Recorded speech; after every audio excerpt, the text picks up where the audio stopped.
जी, बिल्कुल, जैसा कि मुल्क भर की तरह जो है सक्खर में भी महँगाई अरूज पर पहुँच गई है और रमज़ान की आमद है, इसके सिलसिले में जो है ज़ख़ीरा अंदोज़ों ने यहाँ पर जो अशय ख़रदोनोश है, उनके रेट आज से ही बढ़ाना शुरू कर दिए। रात से तकरीबन जो आटा है, वो ₹140 फ़ी किलोग्राम के हिसाब से बिक रहा है और सब्ज़ियाँ हैं, फ्रूट हैं, वो भी महँगा होता जा रहा है और अवाम जो है बिलख़ुसूस दिहाड़ीदार तबका वो इस चीज़ से बहुत मुतासिर हो रहे हैं और उनका यही कहना है कि हम दिहाड़ीदार जो लोग हैं वो 6 से 700 रुपए दिहाड़ी कमाते हैं और हमारा गुज़ारा बहुत मुश्किल है। आइए इनसे बात करते हैं कि उनका क्या कहना है। हुक्मरान जो है ना अपनी अय्याशी में मसरूफ़ है, लेकिन IMF ने जो ना आकर ऐसे मुल्क पर जो पंजा गाड़ा है, उसी वजह से जो अवाम जो है वो भूख और इफलास में बेचारी गुजार रही है और इस वक्त कोई उनका पुरसान हाल नहीं है।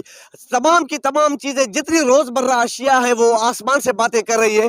गरीब बेचारा गरीब तर हो चुका है हुक्मरानों की पॉलिसी से और अमीर जो है अमीर तर होता जा रहा है। इस वजह से मुतालबा करते खुदारा हुक्मरानों होश के नाखुन लो, हमें तुम्हारी लड़ाई झगड़े से कोई सरोकार नहीं है। हमें सिर्फ और सिर्फ कह रहे हैं हमें आटा दो, हमें चीनी दो, हमें घी दो, हमें रोटी दो। अगर आपने रोटी नहीं दी, लोगों का पेट नहीं भरा, तो मैं समझता हूँ आपको हुक्मरानी करने का हक भी नहीं है। रहते तो पाकिस्तान में, मगर हुकूमत अमेरिका की है। हमारा रात को रोज जो रेट खाने की अशिया है वो उनके हाथ में है, पेट्रोल है हमारा उनके हाथ में है। इनकी महंगाई की वजह से एक न एक दिन हम मरेंगे। कुछ भी नहीं है तो आप लोग हुकूमत को छोड़ क्यों नहीं देते? गरीब भूखे मर रहे हैं।